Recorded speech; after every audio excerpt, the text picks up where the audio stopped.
उसके पश्चात उस परम पद रूप परमेश्वर को भली भांति खोजना चाहिए, जिसमें गए हुए पुरुष फिर लौटकर संसार में नहीं आते, और जिस परमेश्वर से इस पुरातन संसार वृक्ष की प्रवृत्ति विस्तार को प्राप्त हुई है, उसी आदि पुरुष नारायण के मैं शरण हूँ। इस प्रकार दृढ़ निश्चय करके उस परमेश्वर का मनन और निध्यासन करना चाहिए, जिनका मान और मोह नष्ट हो गया है और जिन्होंने आसक्ति रूप दोष को जीत लिया है, जिनकी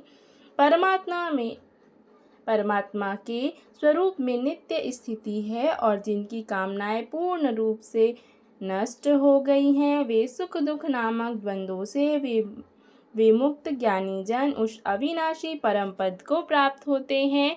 फिर जिस शरीर को प्राप्त होता है उसमें जाता है। यह जीवात्मा श्रोत, चक्षु और त्वचा को तथा रसना, घ्राण और मन को आश्रय करके अर्थात इन सब के सहारे से ही विषयों का सेवन करता है। शरीर को छोड़कर जाते हुए को अथवा शरीर से स्थित हुए को अथवा विषयों को भोगते हुए को, इस प्रकार तीनों गुणों से युक्त हुए को भी अज्ञानी जन नहीं जानते। केवल ज्ञान रूप नेत्रों वाले विवेकशील ज्ञानी ही तत्व से जानते हैं। यत्न करने वाले योगी जन भी अपने हृदय में स्थित इस आत्मा को तत्व से जानते हैं, किंतु जिन्होंने अपने अंतःकरण को शुद्ध नहीं किया है, ऐसे अज्ञानी जन तो यत्न करते रहने पर भी इस आत्मा को नहीं जानते।